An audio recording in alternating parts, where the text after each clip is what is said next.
Bonjour, merci de rester à l'écran de l'actualité CRTV News. Dans l'entretien aujourd'hui, nous parlons de soft power, de sport et de culture, motivés par la force de deux images, événements qui circulent dans l'actualité et qui nous ont fait solliciter le regard d'un sémioticien de l'image, une référence du marketing sportif au Cameroun, le professeur Daniel Anicenois. Bonjour professeur. Bonjour.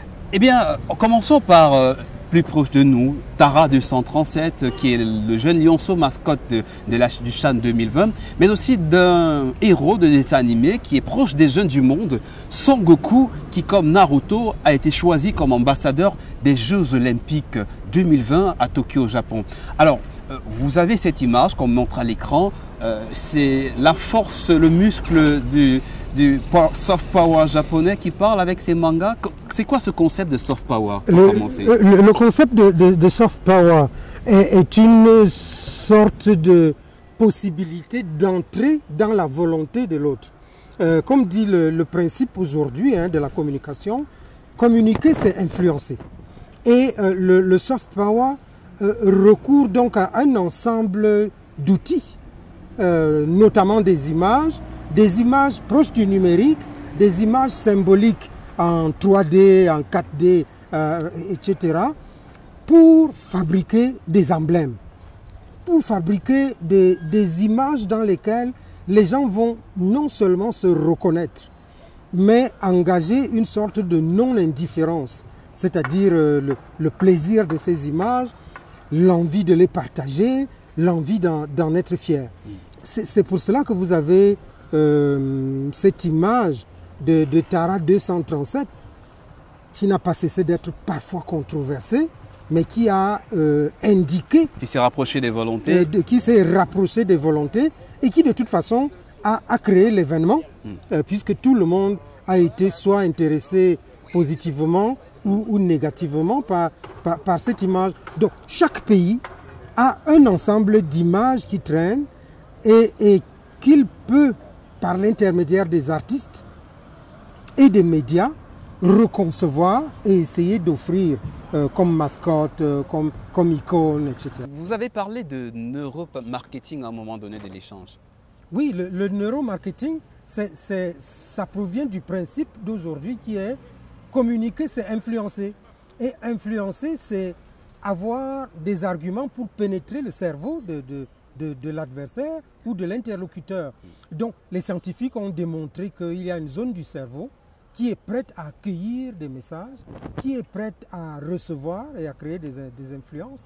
Donc, techniquement, dans la communication qu'on appelle subliminale, c'est-à-dire la communication sur les mots ou sous les mots, le stratège en marketing et en communication doit pouvoir faire un ancrage, c'est-à-dire trouver le bon mot qui correspond aux attentes du cerveau de son interlocuteur. Il s'agit de la publicité en fait. Il s'agit de la publicité, des formes de publicité performantielles.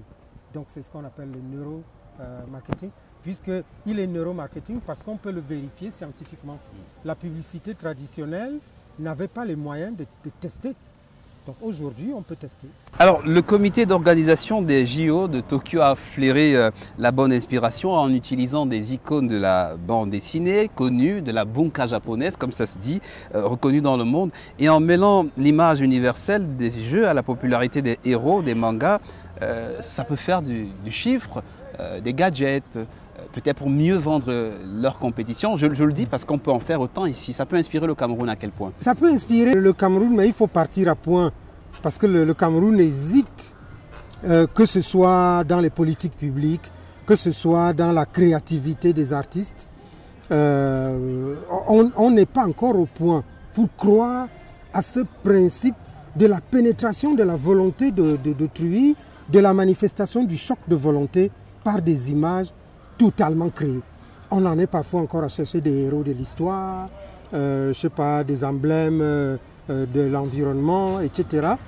Dans l'ensemble des pays du monde, l'effort qui est fait aujourd'hui, c'est de créer quelque chose ex nihilo. Et c'est pour cela que les Japonais, pour citer les Japonais, la ville de Kyoto est une ville qui statutairement encourage beaucoup la créativité des jeunes, les BD, tout le numérique, les gadgets, etc. Donc Sangoku, c'est ce qu'on appelle une image violente positive, hein, parce que Sangoku, ce n'est pas seulement la force. Hein. Je ne sais pas si vous avez déjà vu, quand un enfant se relève après avoir regardé Sangoku, il fait des katas, il vous menace, il veut faire un déploiement de force. Dans la sémiotique, cela s'appelle the sum of all fears. C'est-à-dire quand une violence est tellement importante, the sum of all fears a abouti au principe de la physique qui est que quand toutes les peurs et toutes les forces sont réunies dans une image, c'est la possibilité de les subdiviser et pour que chacun se reconnaisse dans sa petite force. Donc la puissance symbolique de Sangoku est ce que tous les pays du monde recherchent lorsqu'il y a les Jeux Olympiques, la Coupe du Monde, lorsqu'il s'agit de créer une mascotte.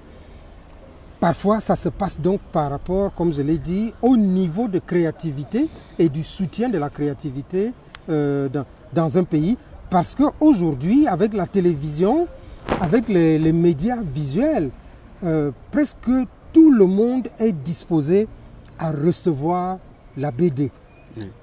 Au départ, c'était pour les enfants, mais quelque part, vous comme moi, comme les plus grands, comme les plus petits, tout le monde est un peu petit à un moment donné de la journée et il a envie de se sentir petit et de fréquenter par exemple les BD. Alors vous parlez de puissance symbolique, on pourrait la retrouver aussi dans Léo, le lion, la force qu'incarne Tara 237, image du lion. Oui, je voudrais être dans des arguments très positifs hein, oui, par rapport à ces créations que j'ai eu l'occasion d'ailleurs de contester assez souvent. Mais il faut reconnaître ce qu'on appelle la tentative de prise de parole. La tentative de narration et de fabrication, je ne sais pas, de Léo, de Tara, etc. Bon, le Cameroun, à tort ou à raison, n'arrive plus à quitter l'image du lion. Hein. Le lion spirit pour exprimer les lions, le lion par-ci, le lion en politique. Le personnage qui est symbolisé dans une seule image doit provenir d'un flot d'images. Vous voyez, Sangoku, si on le prend maintenant comme une image qui soutient l'emblème du Japon dans cette compétition sportive, c'est que Sangoku vient de ce qu'on appelle un flot d'images, de ce feuilleton, un feuilleton fleuve qui a marqué son époque.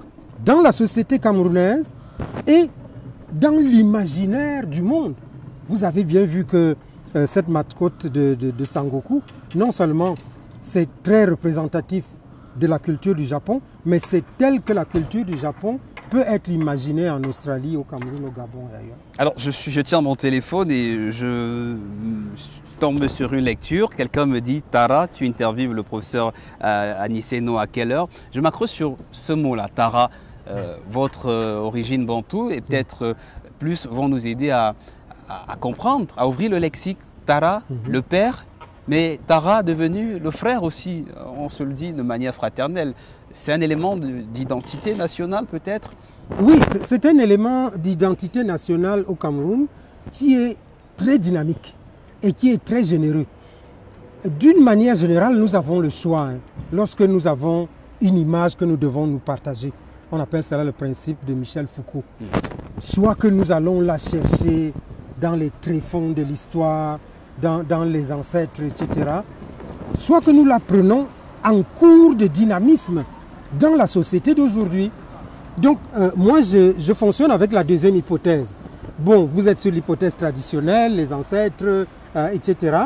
Vous avez d'ailleurs émis la deuxième hypothèse qui est la complicité, qui est l'amitié, une amitié dynamique à la limite de la délinquance, etc. Et là, vous retrouvez en réalité un pôle de création du mot Tara qui est le chanteur Lapiro de Mbanga.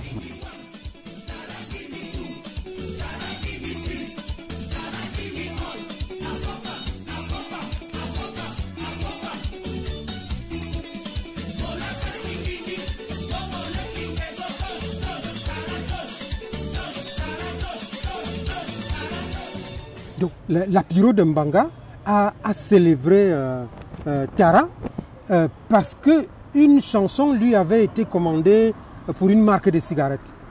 Et donc, bon, je peux citer la marque puisque maintenant la marque est tombée en faillite. Taratos, mes complices en Kololou. Donc c'est à partir de là que moi je fixe l'imaginaire du mot Tara tel que nous le partageons spontanément aujourd'hui, au sud, au nord, à l'est, à l'ouest, dans toutes les régions du Cameroun. C'est ainsi que moi je fixe l'origine de ce mot et l'ancrage de ce mot dans la société d'aujourd'hui. Et je pense que par rapport à ce que j'ai indiqué tout à l'heure, c'est-à-dire que quand on dit Tara, ça doit venir d'un flot de création antérieure. Comme je l'ai dit, Sangoku vient d'un flot de création du feuilleton Sangoku, mais maintenant Tara, moi je le fixe dans le flot de création du succès des chansons de la Pyro de Mbanga. Alors, sortons de cet entretien. Ils ont au Japon le Nippon Senshin, l'esprit japonais. C'est un exemple parmi tant d'autres dans le monde. Des acteurs par leurs dessins animés, leurs mangas, de la culture, dans le sport, comme ça se voit. Est-ce que vous désespérez? Est-ce qu'il y a d'autres éléments qui peuvent porter cette influence culturelle, ce soft power camerounais, ce Cameroonian way of life, ce nation branding, cette manière de promouvoir l'image de marque nationale? Est-ce qu'il y a d'autres éléments? Vous ne désespérez pas, on a d'autres échéances qui arrivent. On ne peut pas désespérer parce que en même temps, ce qu'on appelle le struggle, c'est-à-dire le combat pour le patriotisme, etc., ça peut se reporter sur un certain nombre de compétitions. Donc là avec le Japon, avec Sangoku, avec la Chine, comment il s'appelait, Wang Yu, oui, etc., nous sommes sur la logique des katas, c'est-à-dire de la force des arts martiaux, etc. C'était leur tradition ancestrale et ils ont des facilités à créer des héros. Donc, quand je pense au Cameroun, je reviens sur mon inquiétude. Est-ce que l'esprit de compétition peut seulement se subsumer avec la compétition du football? C'est Lion Fighting Spirit. C'est Lion Fighting Spirit. Gardons-le. Encourageons les artistes à essayer d'indiquer, et puis encourageons aussi le sport à redevenir un football de qualité, tel qu'il soit en permanence consensuel, en sorte que le Lion Spirit, le Lion Fighting Spirit puisse correspondre aux lions indomptables, aux autres lions, je ne sais pas quel vous pensez, comme moi, à la combativité des lions, pour que cette chose soit consensuelle. Qu'elle ne soit pas des taking side, des partis pris pour une personne. En tout cas, professeur, merci. Votre sourire nous fait garder l'optimisme et c'est à l'image aussi de ceci, l'accueil de ce Cameroun, toujours hospitalier. Merci d'être sur CRTV News et comme on dit, c'était des mots pour garder le Lion Building Spirit, l'actualité qui construit. Merci, bonne suite des programmes sur CRTV News.